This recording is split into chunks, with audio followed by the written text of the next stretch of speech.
Welcome, everyone. I'm so excited to tell you about this podcast. It's called The DK Project, but it's really The Darren Show. The DK Project is a radio show, but without the radio. So sit back, buckle up, and enjoy the ride. Let's go!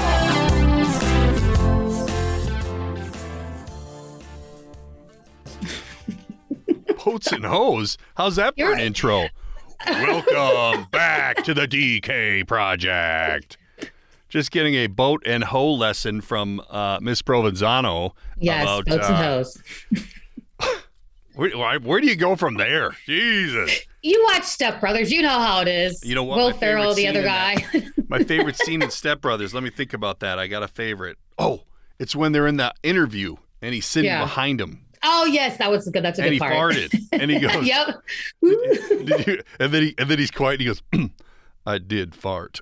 Yeah, I'm just looking to hire guys that I don't mind hanging out with for like 12 hours a day. You guys seem like cool guys. You got hair similar to mine. You wear tuxedos to the interview. That's funny. It's ironic. I get that. You're kind of underplaying the whole formality of it. I think that's funny as hell. So let's do this. You know, you guys are hired. You're in, you know, unless you're like the weirdest guys ever and I don't see it. Great.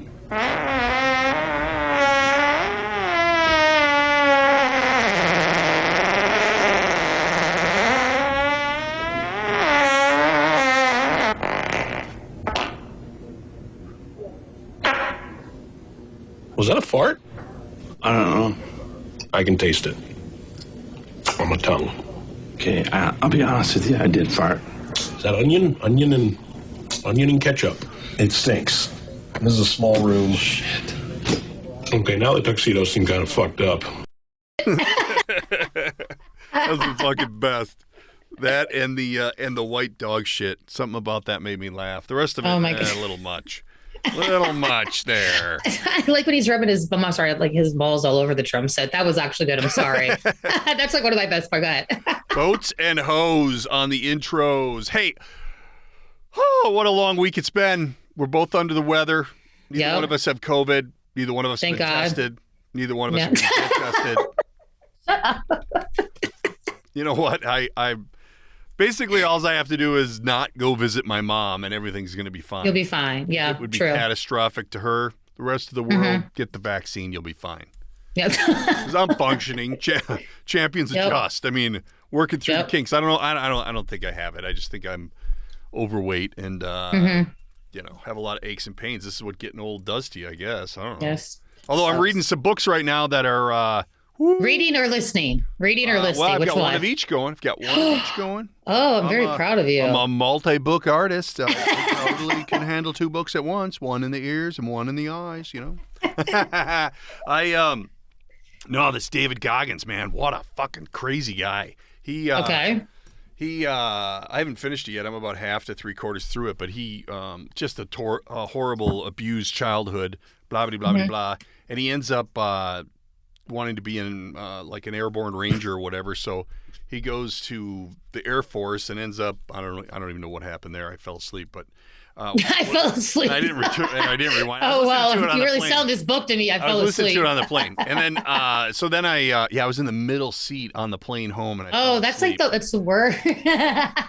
Well, I was up where the spacing was a little better than. Look, of course, you're so bougie. You know what? I'm not. I'm just fucking You're sick. so bougie. I'm just Stop lying. Sick and fucking tired of people, man. People make You're me so mad. bougie. Yeah, people suck. They're so annoying. They suck worse what do you than expect? They suck even more now because of COVID and everything else. We just did. So anyway, I dozed off for that part. But anyway, so then this dude wants to be a ranger, so he goes to ranger training, which is like the worst thing on earth, from what I hear. Obviously, I've never done it. I'm no way. They won't even let me in the door. So there's Hell Week, where they're like holding you underwater and you're running and you're carrying this in boat, with 11 other guys or what the hell ever. The guy does this twice and gets through it, and then they go into like another 3 weeks of more hell. They just don't call it Hell Week. And and he got close the first time, but his knee blew out so bad they made him leave. They're like, I know you're not going to leave. We're going to make you leave. So then he went back a second time, got through Hell Week, got into the deep into the last part, and again his knee blew out, and they're like, you have to leave. So he comes back for the third time, and they're like, this is the last time. If you don't pass, you can't come back. Yeah. So he makes it through the whole thing, and the whole thing is about mind over matter, like push your mind to the edge because you can't break your mind. You're not going to do it. Unless, weird things happen. But anyway, so he gets all the way to the end. And then this last portion of training, you have to, and it wasn't Rangers, it was Navy SEALs. In the last piece of the training, you have to run like 60 miles over the course of a week and a half or whatever. And this dude's legs are hurting. And it turns out he has 2 fractured legs. And he finished like the 60-mile over a week and a half with fractured legs. He would duct tape them up a couple different times just so he could tolerate it. It was amazing. And so he passed and he made it. Now you're up to speed to where I am. So it's just what a champion. Just what's the name of this book again? You Can't Hurt Me. Oh, you can't. I like the name. Yeah, real creative. I like the name. It's kind of cool too because in the beginning he's a black dude and he lives in Chicago and his dad and mom own a roller skating rink. So it's kind of interesting to because obviously there's like dirty, angry shit going on in the back of a roller rink. So it's pretty interesting to hear what this dude's dad was working him and he's like 8 and he's got to be the one shining all the shoes and spraying the shit in. Oh, wow. Yeah, it's a good book. Check it out. It's You Can't Hurt Me, and his name is David Gogins. I saw him originally on Joe Rogan, and I think that's where everything blew up for him. But I think he's like an ultra marathoner or something now, which anybody who's an ultra marathon, there's a screw loose, man. Those people are outstanding athletes with amazing control over their mind because quitting is easy. It's so stupid. Quitting is easy. Quitting is easy. I got to tell you about my Dallas trip. Okay, I'm back.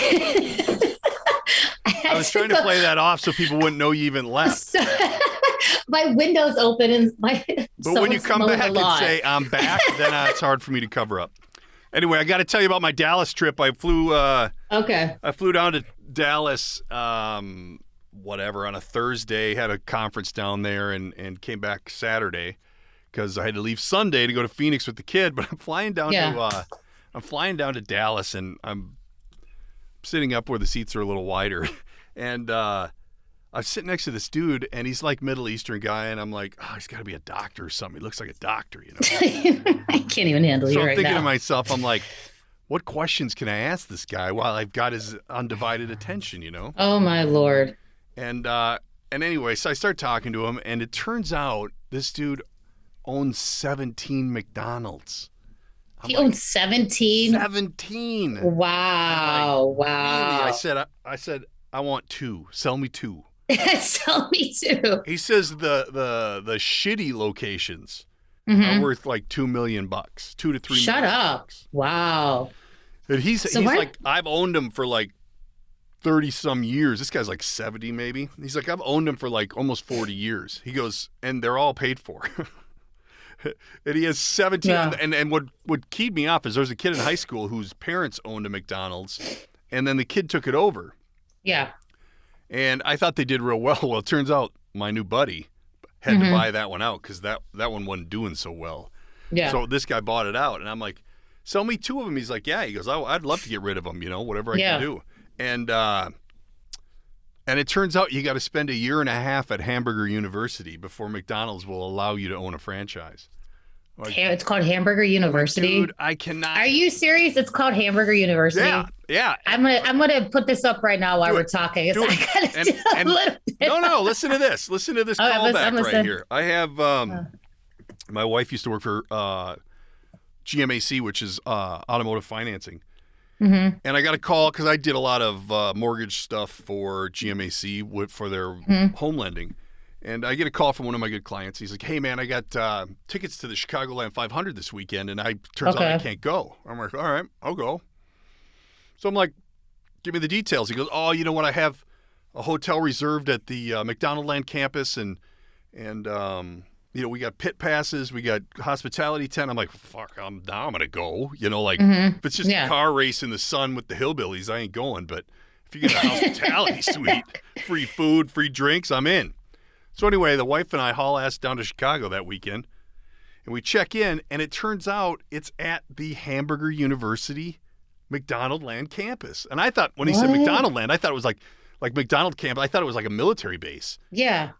No, it's a McDonald's campus, and I have a picture of myself somewhere, a lot slimmer, but in front of the Hamburger University sign, because I thought it was funny as shit. I'm like, this is a real thing. But it was one of the coolest hotels I've ever stayed at, because the hotel itself had been recently remodeled or built, and throughout the whole hotel, everywhere you looked, rooms, hallways, everything, there was just cool art, right? So you'd see cool art on the wall, and then somewhere in there, there'd be like a little McDonald's thing. It wouldn't be like a stamp of an M or like the hamburger or anything. It would just be real subtle. And somewhere in the picture, there's something McDonald's in it. And it was the coolest thing ever. Plus, they had a grazing menu at the restaurant where you could grazing menu. Wow. Okay. So that was cool. So, yeah, when he said that you have to go to Hamburger University, I'm like, I know what that is. I've been there. You know, I've knocked on the door of the Hamburger University. But he said my years as an ice cream shop owner might carry a little weight, but anyway, I don't see anything happening anytime soon in the McDonald's world. Well, I pulled up the acceptance rate of the Hamburger University, and this is what it says. Yes, I was like, I need to know. It says they have an acceptance rate? Yeah, they have an acceptance rate. And it says the Shanghai branch of McDonald's managerial training program is one of the hardest colleges to get into the world, with an acceptance rate of less than 1%, according to Bloomberg News. No, that's got to be something else. I swear, that's what it says. That's what it says. I don't think people aspire to go to Hamburger University. And are you looking at like Hamburg University, like the in the other world? Yeah. And this is a McDonald's burger flipping university on how to run. What does it say that? It says it has 2,000 hours of training as well. Really? 2,000 hours of training. It says Hamburger University is no piece of cake. Students have an intense course load, including 2,000 hours of training. There are no academic requirements to apply. Wow. Okay. Yeah. Wow. That is I learned something very, very new today. You're switching your application right now? You're switching? No, okay, yeah, right. Hey, I'll buy the McDonald's. You go do the year and a half at the Hamburger University. I would shoot myself. I'm not going to lie. I can't do that. Why? I am not going to Hamburger University. Is that not the greatest thing ever? Hamburger University. So good. I love it, man. I love it. No, I'm good. I think that I don't know. I sent you the picture. He had this cool ass ring that was like all gold with a McDonald's M and then a diamond. Like, he's a fucking player, man. Cool cat. Cool cat. So I'm gonna actually probably stay in contact with him and see. I'd love to be like walk with the owner through a McDonald's.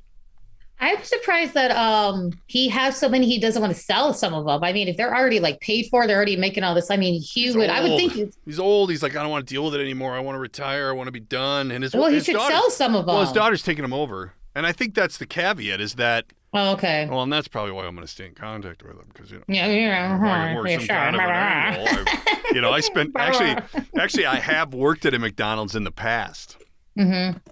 So I'm working at this McDonald's, and I go there, and it was right near my house. It worked out fine. So I'm standing there, and we're doing a little training. They're teaching me this, they're teaching me that, and they're like, "Hey, let's size you up for that uniform." And I'm like, "Fuck you, I'm leaving."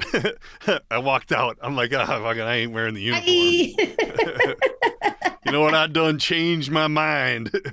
I said good day, sir. Good day. Keep the $10 you owe me, and I'll be leaving. I'm leaving with a sandwich. Thank you. I said good day. Surprise! I want surprise. It's stupid. Of course. You know what? You know what I asked this guy? I said, "Hey, you realize that there's a website or an app out there that's just to let people know if the ice cream machine at a particular McDonald's is broken or not?" And he goes, "Yeah." Really? He goes, "Yeah, I'm aware of it." He goes, "None of mine are ever broken, though, so I'm never on it." But yeah, there's an app. Good. There's an app, and you can Google it. There's an app that you can search, and it'll tell you if your local McDonald's ice cream machine is working or not. Some people just have way too much time on their hands. Oh, my God. Ice cream machine is broken. Let's see. I can't think of what it's called. Might not even be an app. Might just be a website. I think it's a website. It's called, you know what it's called? It's called... What? It's called McBroken. McBroken. Yeah. Yeah. Are you McBroken? Yeah. Oh my God. It says, okay, a crusty yes with a color-coded system indicating if the machine is working green or if it's busted red. I like that. They really Complicated stretched far with system. that name, McBroken. Okay, I mean, I respect it though. I'm glad they color-coded the key. Yeah. Red is broken. Green is good. Thank you for letting us know our colors again. This shit is McBroken. Yeah. So I think that, hold on a minute here. Stay tuned. We'll be right back after this commercial break on the DK Project. Who's the contractor that's called in to fix the less experienced contractor's mistakes? Who's the contractor who gets approval from the insurance company even after the homeowner has been denied? Who's the contractor that has worked in our community and for our community for decades? Grady Restoration. Roofing, siding, windows, and gutters. Call us today for a free home estimate. Grady Restoration. They'll get the job done in a timely fashion. The average roof lasts about 20 years, but you may have storm damage that you can't see, or you may need more repairs than your insurance says they'll pay for. In fact, 92% of homeowners accept what the insurance company tells them, which could cause much bigger problems down the line. Let Grady Restoration help you get what you deserve. Call today for a free home inspection. For roofing, siding, windows, and gutters, call Grady Restoration at 952-472-1570 or look them up on the web at gradyrestoration.com. Hey everyone, wanted to talk to you a little bit about insurance. Insurance is one of the things everybody has, although not many know what to look for, and just look at price. Well, if you want to buy insurance from a cartoon lizard, remember that in the event of an accident, or you can have Wiser Insurance on your side. With over 26 years of experience, Wiser Insurance Agency can assess your risk and make recommendations that are the best thing for you, because they have 22 companies to choose from. Working with an independent agent is key because needs change, and so do rates and coverages. So ask yourself, do I want a local friendly guy in my corner, or do I want 1-800-LIZARD on my side? It's pretty obvious, guys. Go with the local with all the options. Wiser Insurance Agency. If you're with one of the big gorillas, what we call captive agents, you don't get options. They offer you what's best, whether it fits you or not. That's all they have. Where Wiser can look at different companies and find out where the best fit for you is. And maybe that changes, then they can change it. Because they have 22 companies to offer, one of them being Auto Owners Insurance. So give the boys a call at 952-472-3660 or look them up on the web at wiser-ins.com. Welcome back to the DK Project. Alrighty. Speaking of which, Sound like a pirate. thanks to our sponsors for putting up with us and supporting the show. And we still have some openings if people want to jump on board and sponsor the train.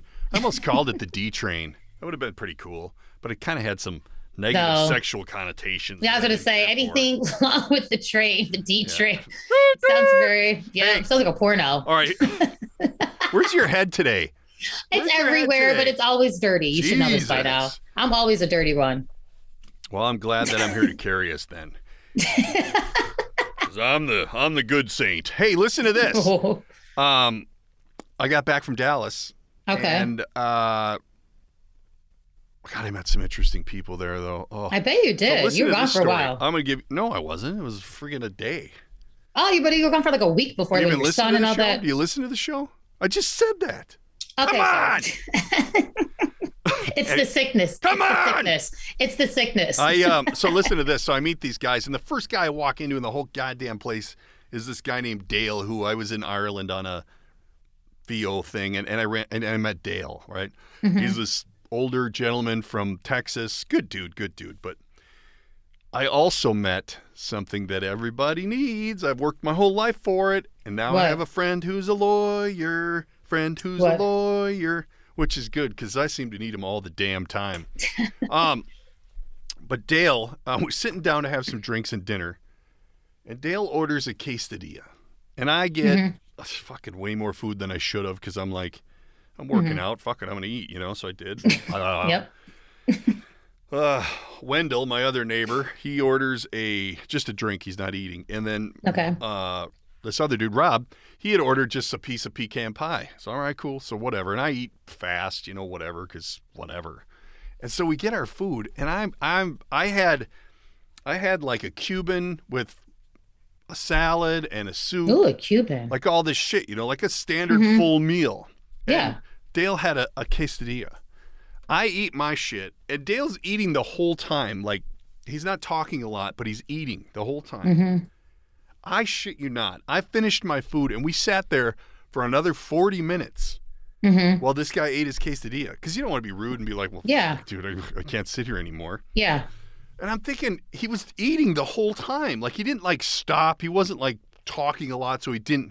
I'm like, what the fuck is taking you so long to eat? Yeah. I look over at Rob, and I'm kind of doing that yawning thing, like, what do we do here? Like, you don't want to be rude, but I'm just like, take bigger bites, dude. Come on. Let's go. It's not breakfast and dinner. It's just dinner. Let's go.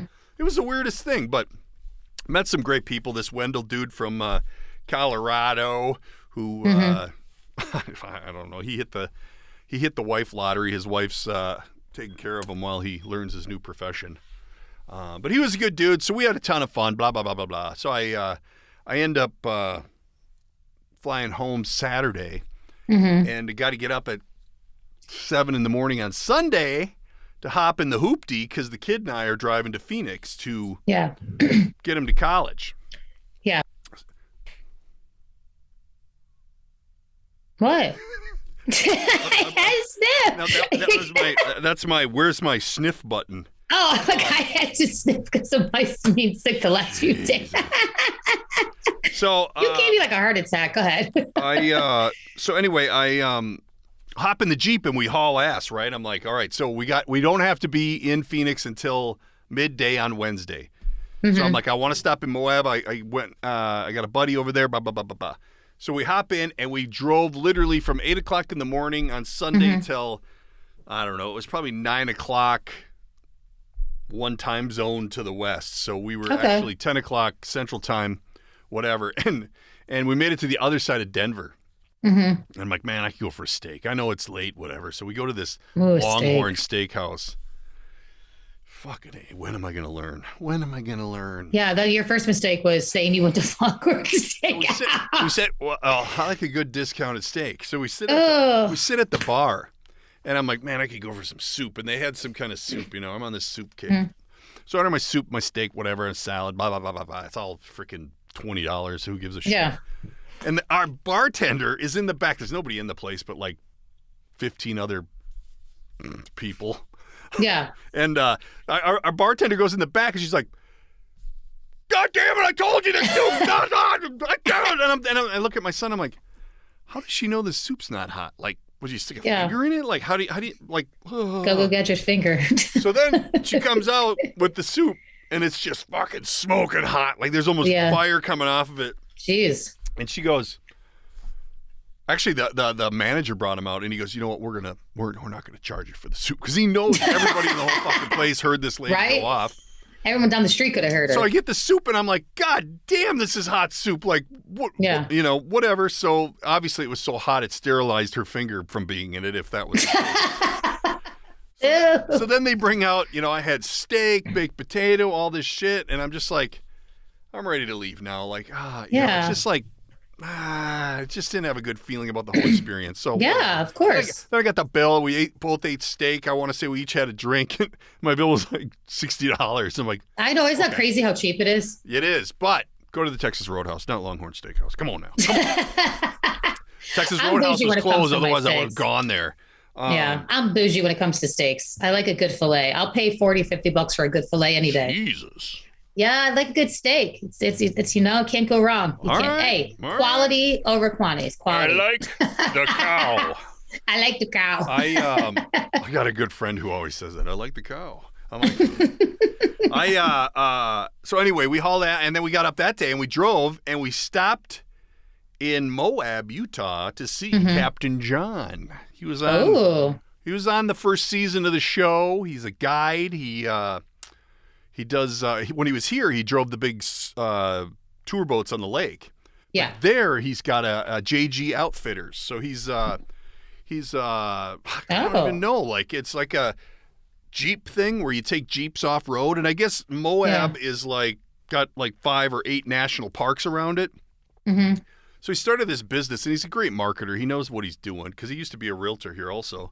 But he just kind of went there, and he's like, I'm just living, like I'm living every day. And he's going off-roading with his Jeep every day, and people are paying him because basically what happens is he leads, and then you follow him.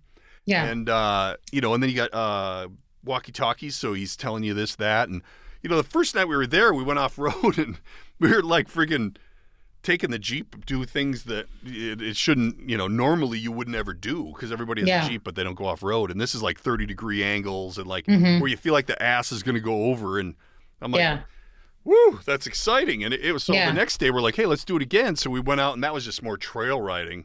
But my son's got everything he owns in the back of the Jeep because we're going to college. And it is so dusty because we're on like red rock gravel dust for 2 days. Yeah. Just ridiculous. It sounds fun. And you're bouncing around like a milkshake. If you're the driver, it's fine because you can use the wheel to kind of brace yourself. Yeah. But if you're the passenger, you're screwed. And I let him do most of the driving because it was fun to drive.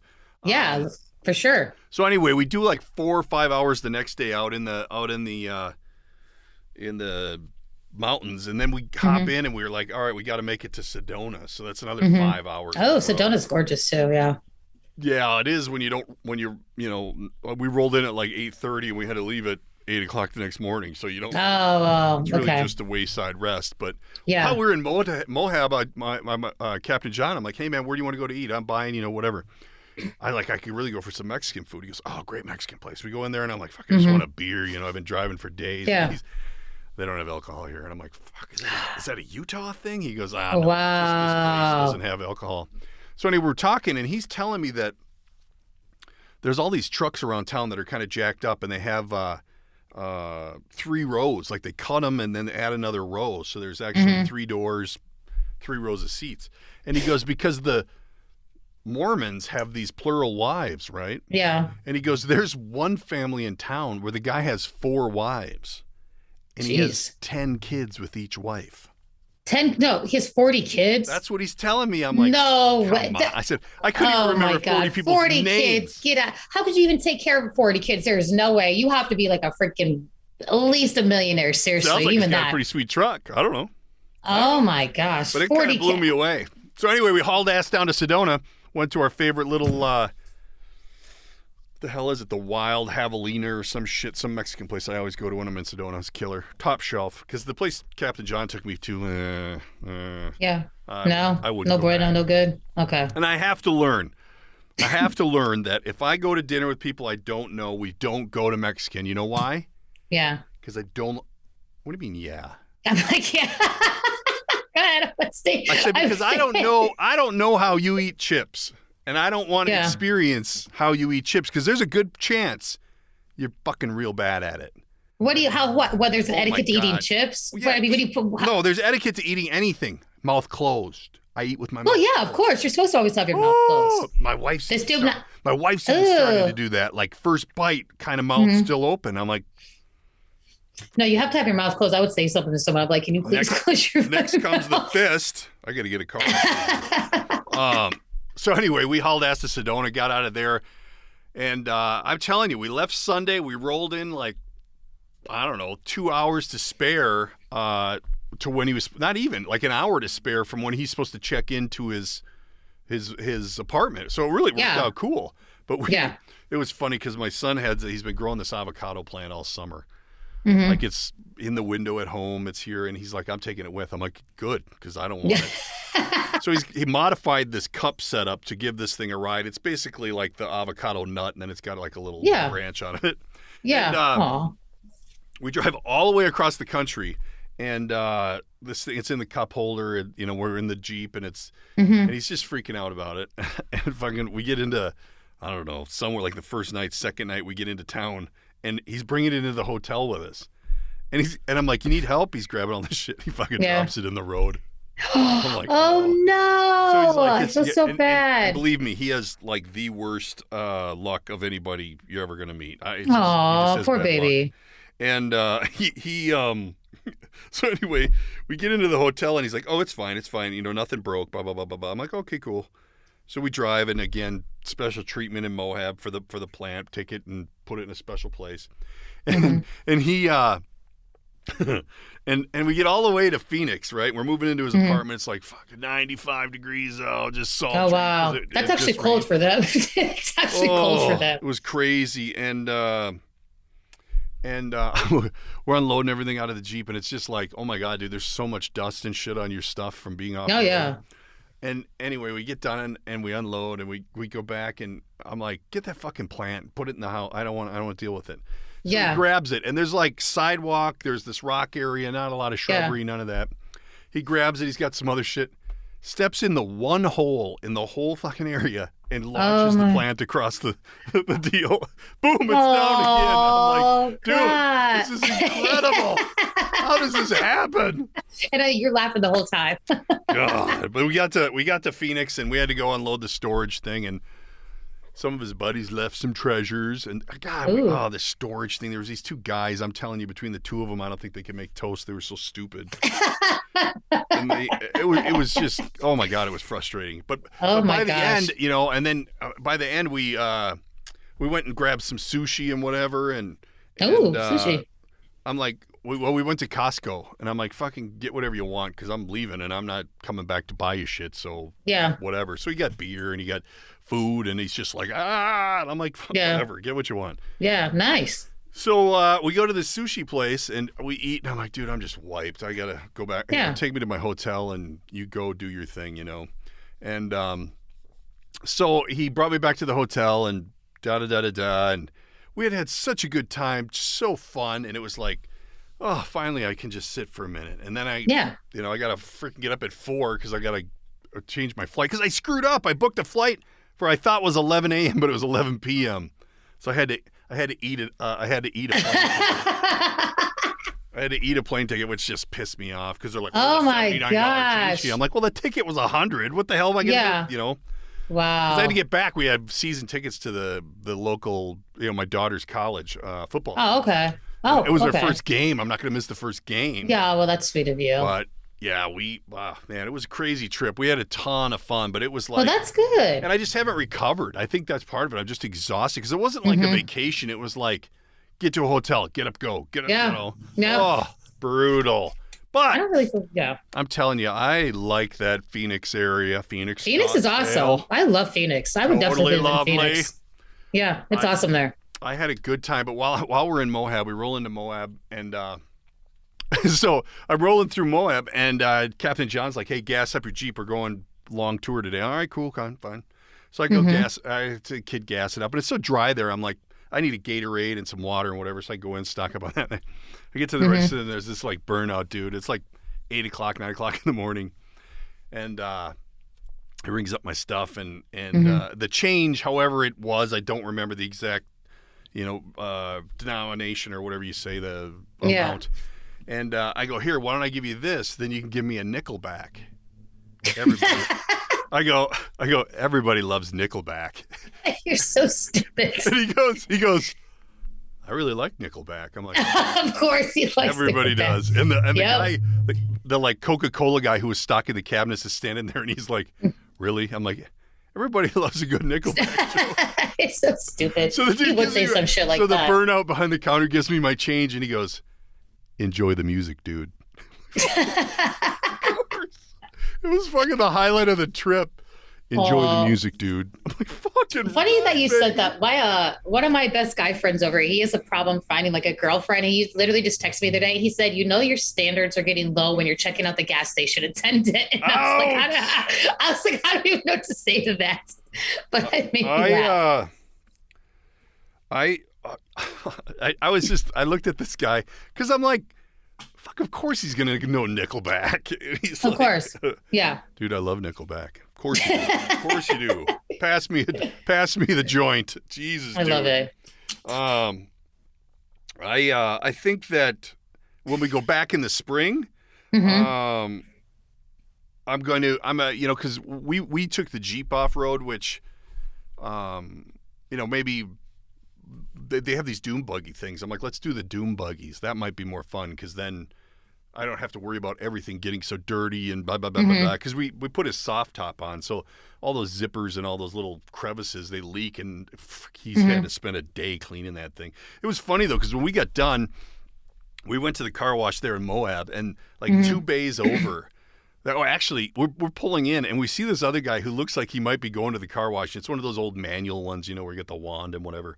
And there's like 5 stalls, and they're all full except one.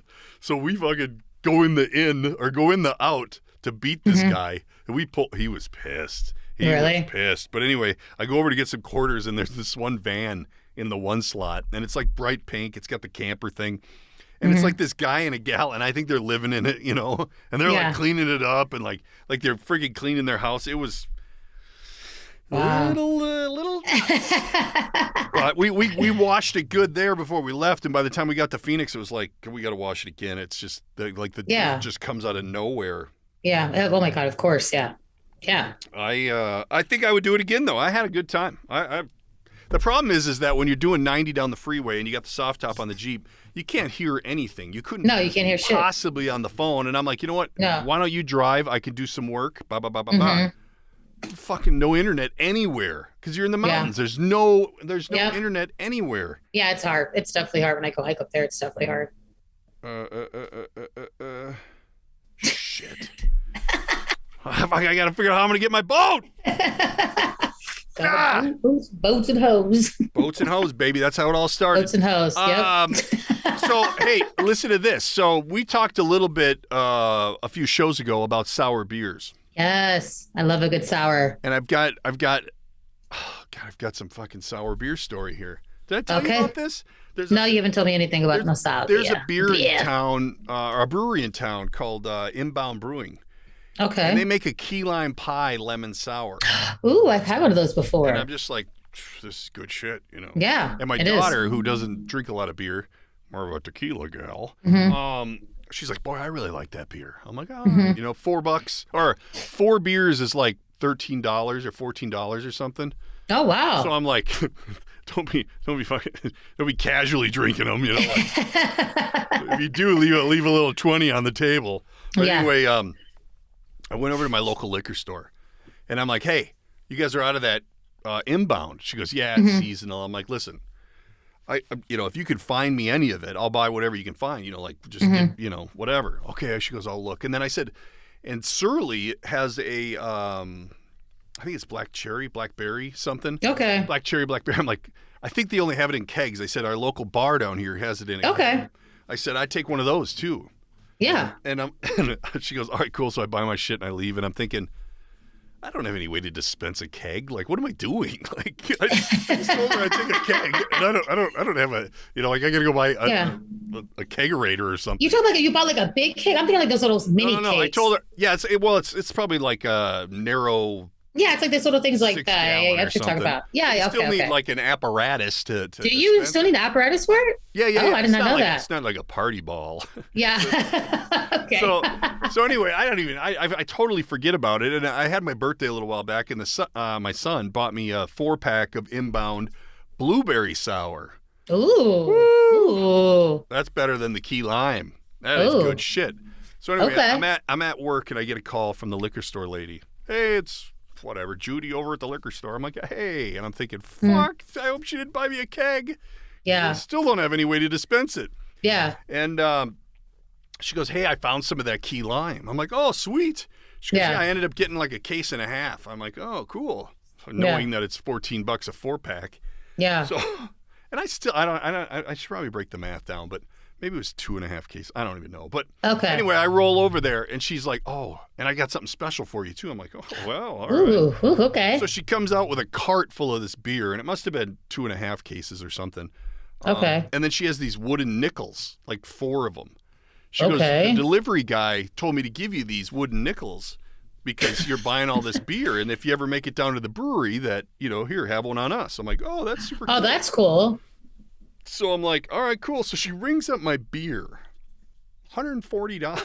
I think you did something this. And I'm like, oh my God. So then I'm like, well, I got the 4 drink tokens. Those drinks are like $7 a piece. So technically, that's good. But damn, 104. So I immediately, that weekend I tell the wife, we're going to Inbound. I got to use these tokens, So I get down there. We ordered a couple beers, and they didn't have any of the good ones on tap. They had another one that was pretty decent, but I give them the token, and they're like, oh, these are acceptable, or these are approved. I'm like, oh, I don't know. They just gave me it. She goes, the delivery guy had these made for himself. Shut give away up. free beers, but the owners are like, whatever. We'll Wow. we'll He made it himself. That is some gangster move. That's why he gave me 4 of them. I'm like, well, I don't care. I'm that's drinking hilarious. all 4 of these bitches while I'm here. That's Found hilarious. this whole little brewery underworld, but I've been working on. I think the sour thing is somewhat summer seasonal. I feel like it has to be too. I really do, because I really didn't start knowing about sours until a few years ago, and I feel like it is seasonal for sure. And I just found out about. Oh my god! I just found out about. Like a raspberry lemonade that 56 makes. That's a killer one. I love a raspberry sour. Raspberry sour is like one of my favorites. Like they are my go-to. Well, and I think 56 also makes a regular lemonade one, which is actually like a drinkable beer. Like the key lime one, you can have 1, maybe 2, and then you're like, ah. Yeah. And the way that I have it figured out, by the time it comes back in next May, I can have 3 a month and not deplete my stash. Well, that's good. I love a good sour. They're so good. My friends hate on them a lot over here, and I'm like, if you had one, you sort of probably understand after a while. They're great. They really are good people beers. People like them or they don't. You know. Yeah. It's difficult to. Because they're so different. They're all very different. Yeah, they are. The next thing, though, is when you're at a bar or a brewery, they'll like give you samples, which thank God they do, because I'm like, some of them I just don't like. It's like, what is it? But it was funny because I was just at my favorite burrito bar in town here, or the neighboring town, and I'm like, hey, what do you got for sours? He's like, we got this prime lemon lime thing. I'm like, oh, he goes, oh, it's horrible. I'm like, oh, okay. Like the sales pitch. So he rattles off all this other shit. And like if I drink a regular beer, this is so weird, but if I drink a regular beer like a Coors Light or whatever, boom, instant headache. It's just weird. Yeah. So I'm like, I can't, I don't want that. I said, I don't like beer. He goes, well, you want to try the Prime? I'm like, all right. So he brings it over. And my classic line is, I can get through one of those. You know, like, but after that sales pitch, I'm like, so then the wife sits down next to me and she tries it and she's like, oh my God, that is horrible. Really? And I'm thinking, fuck, do I have the COVID? Like, can I not taste? Like, this doesn't taste so I got abnormal to me at all. I'm like, but I only had one. I could only get through one because it was like, it's different. It's different. So, but hey, I got to go deal with my boats and hose and get that taken care of. So, everybody, send us in your sour beer stories, sour beer pictures. We need some. Yes. We need to know so that we can expand our sour beer collection, because I think in the season here, maybe we're getting into some apple or some kind of shit like that now. I'll do like a nice hard cider, like a hot cider, whatever those things are called. I'll do those every once in a while. I'll drink that hot cider, take it right in the mouth. I like it, but I like the hot one. You have to have the homemade hot cider with alcohol, with the whiskey. Jesus. I got to party with you. Oh, I know how to party when I do party. I'm bringing the heat to Ohio. Oh, just wait. All right. So everybody, tune in next week for another episode of the DK Project. We might even squeeze in a little something I got hiding in the old cellar. Ooh. Because they just called and they're like, are you ever going to air that episode? I'm like, maybe I'll put it together. Air it, honey, air it. I've got to get on it. So anyway, everybody take care. Have a great week, and we'll talk to you next week. Thanks, Kristen. Bye. That's it. That's the end. That's a wrap. Read the shtick. That's a wrap for today's episode. Don't forget to subscribe and tell all your friends. If you'd like to reach out, you can use the studio line at 612-504-6500 or by email, thedkprojectpodcast@gmail.com. And of course, there's always social media at the DK Project Podcast. Thanks for tuning in.